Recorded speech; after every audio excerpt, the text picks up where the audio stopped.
Okay, so I'm here to go over Objective C quiz number 4. Excuse me. And I'm going to go over section 1 here. So you want to create and initialize a UI image view in your app, look through the developer documentation, and find out how to initialize a UI image view with this image. Okay, so basically, we're going to go over to Google, and we'll just type in here. I'll show you a shortcut to do the Apple documentation. If you type in site : and then a domain name, it will restrict your search results to just stuff coming from that domain.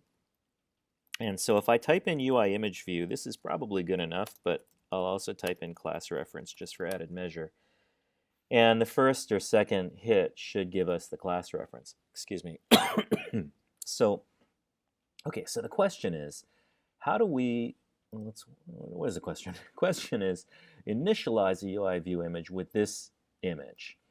And so I'm going to look through the initializing, and this init with image seems like a good one. And so now if we read this, init with image takes a parameter of a UI image. So we have to pass an instance of UI image in as a parameter. All right, so what that means is I can't just say UI image view alloc init with image : happyface.png. All right, because happyface.png is just, I mean, that's just text, right? We need to actually we need to create a new UI image object with the contents of this file, and then pass that as a parameter to UI image view alloc. Okay, so let's work from the inside out. So we'll say UI image. We need to find something in UI image that will initialize it with that file. So now we got to look for UI image.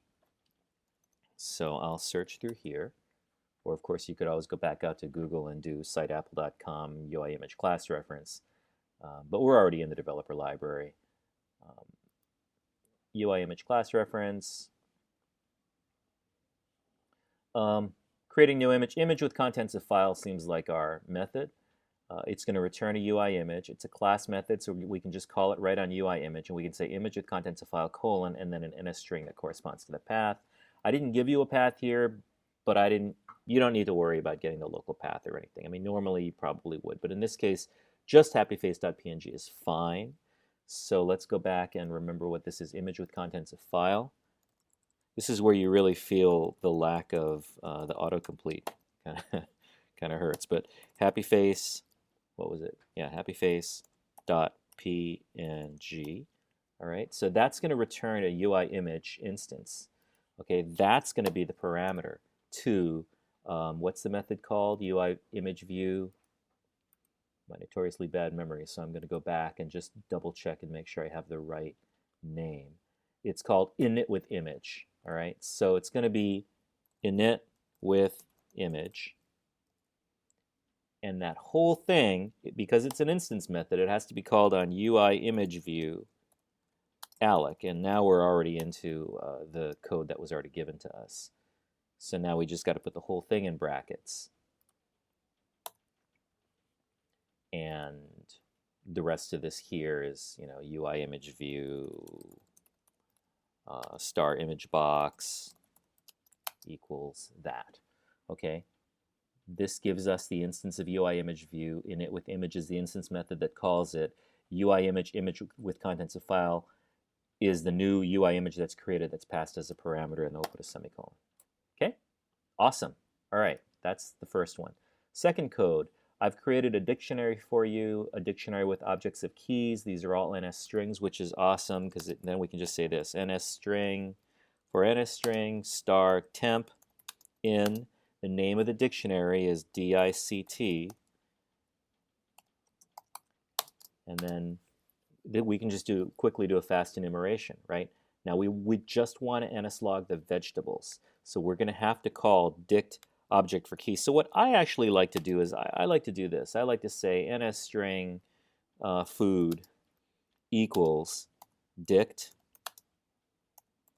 object for key, which you probably remember is what you would use. If you needed to look up NS dictionary, you could do that and find out that calling the object for key method is going to return the object for a given key.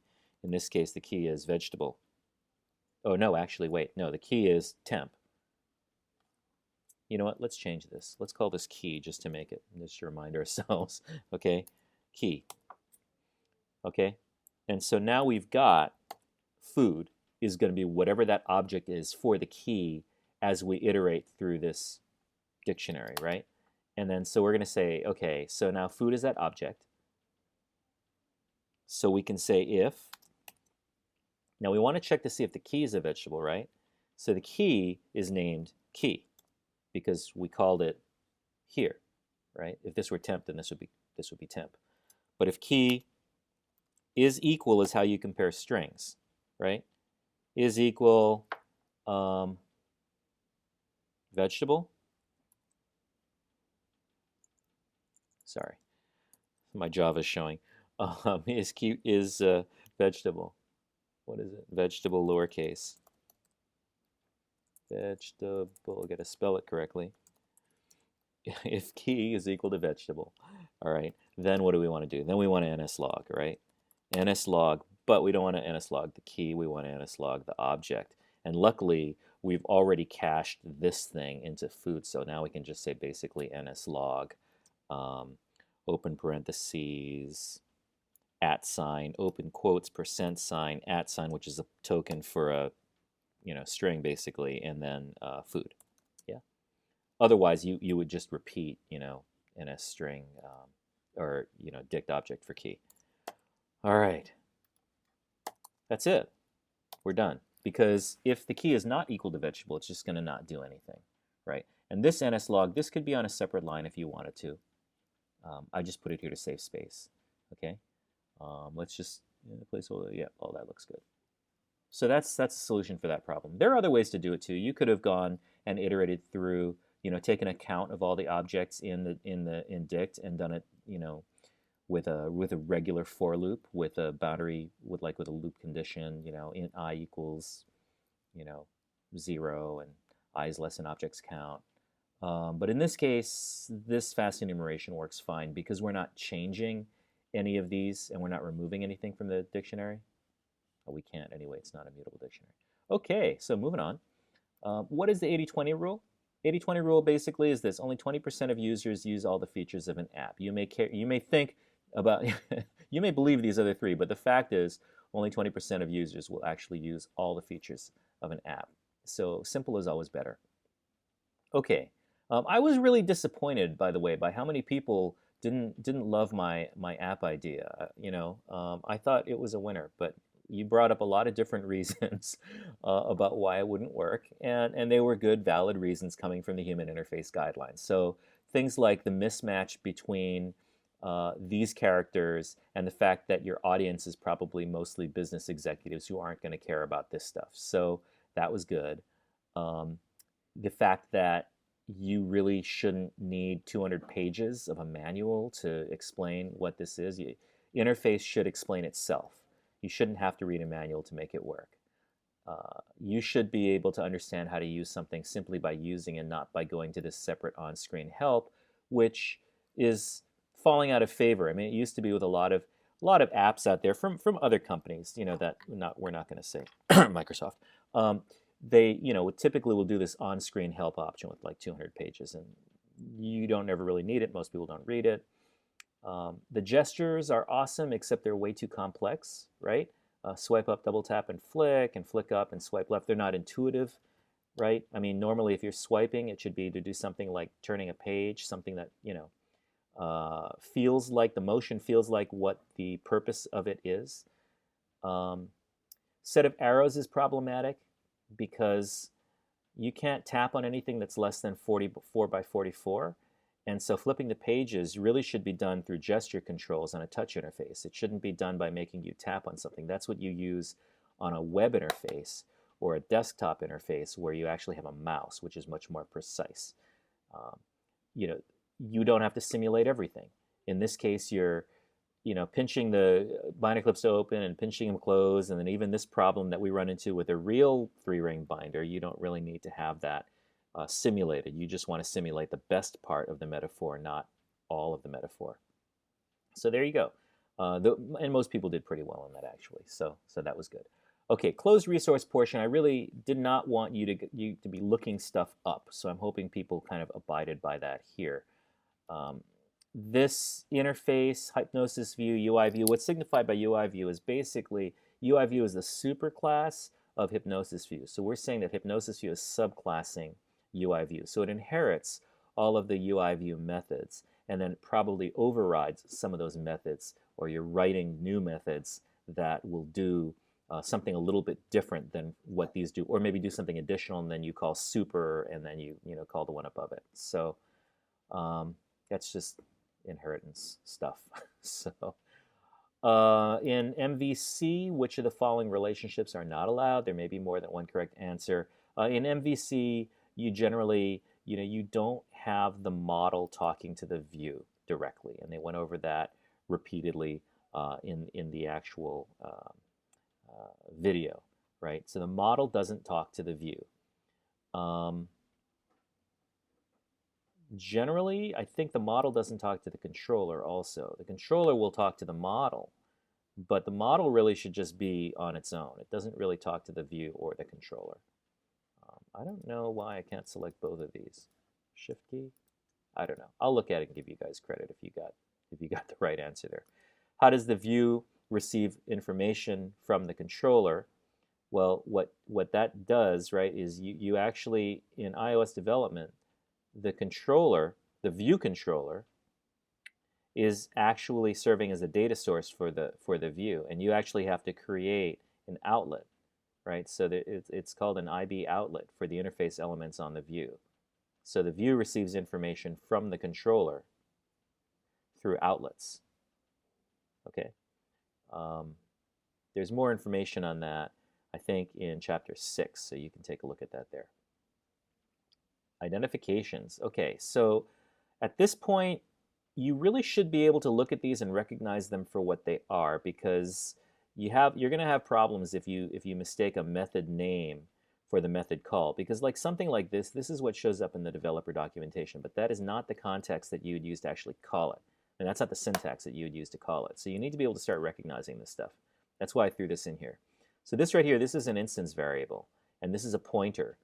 Right? The asterisk signifies a pointer. So NSProcessInfo, my process, creates a pointer to a new NSProcessInfo object called my process.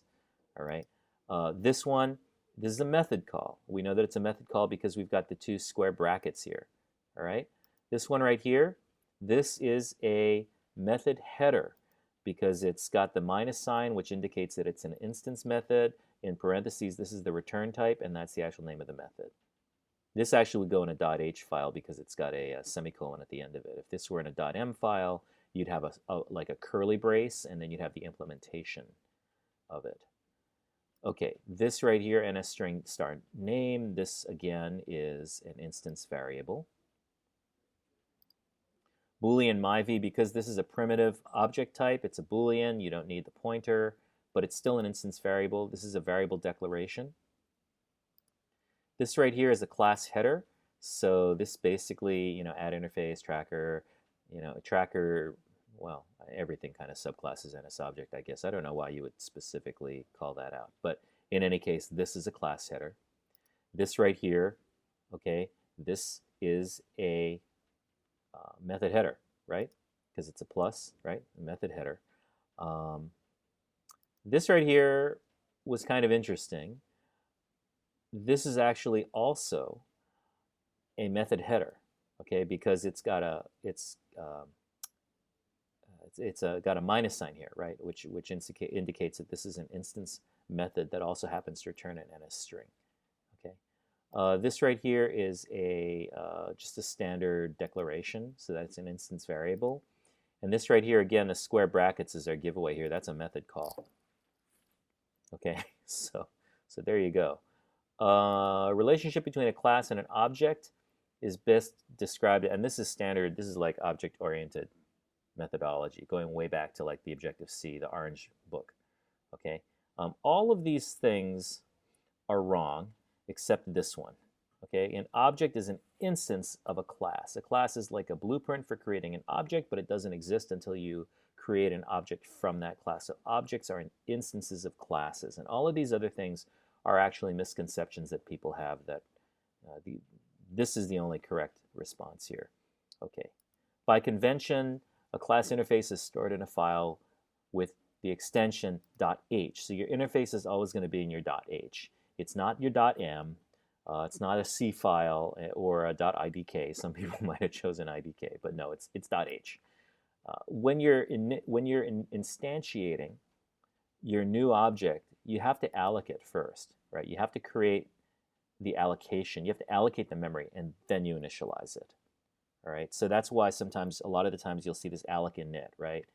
Just like in the song that I put up, right? Alloc init. So like, you know, the class name alloc is in the inner brackets, and then you init. Okay, leading plus sign, that's a class method. What's wrong with the sequence of code? Again, this is basically initializing a value before you've allocated. This right here declares the variable, and then you're going ahead and putting stuff in. So variable has to be declared before it can be used. Placeholder token, we already went over this. This is the @ sign. All right. Okay. So you want to nslog a previously declared int variable called count preceded by the total is and followed by unit. So that would be nslog. Okay, open parentheses, @ sign. The total is. We got to leave the placeholder for an int variable, which is d. Okay. Followed by units. And put a comma. It's previously declared, so we can just say count. Okay?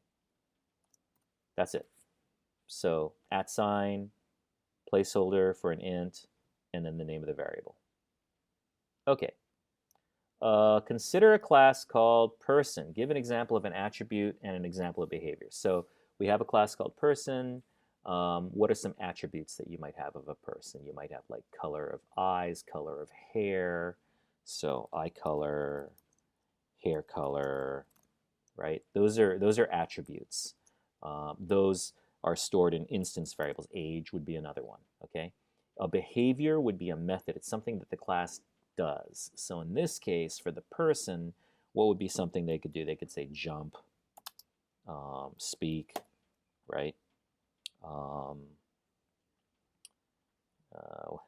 Let's just say in a string message. maybe it says something. I don't know.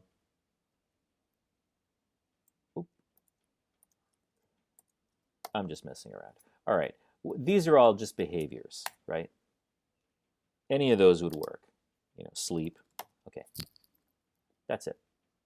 And then finally, what's the difference between a class method and an instance method? Well, the biggest difference really is, when you call a method, you have to create an instance of the class first before you can call an instance method. Whereas a class method can just be called on the class itself. Usually, initializing methods would be class methods. So, like I think we used with UIView init with image, something like that. That would be a class method, right? And it's going to return an instance of that class. But an instance method, you would call that on something that already exists. So a lot of the string methods, for example, in string methods, you need to have a string for it to operate on. Okay, crash course. This was a big quiz that kind of summarizes a lot of the basic object-oriented stuff. If you had difficulty on this, it's really important that you go back and review some of the lectures and the videos and the textbooks and try to at least go over these questions and see what you got wrong. Also meet with me, meet with Ezra, meet with Michael, meet with other people in the class who did better than you did, and ask questions, because if you don't understand this stuff, seriously, it's going to dog you for the next 3 or 4 weeks, and you're going to have a really hard time trying to finish this project, because you kind of need to know this stuff in order to actually finish your projects. So seriously, try to get, you want to learn this stuff. And if it didn't click on this quiz, make sure that you clear up the things that you're unsure of. And I'm happy to help you do that. All right? Okay, other than that, thanks a lot, and I will see you guys online.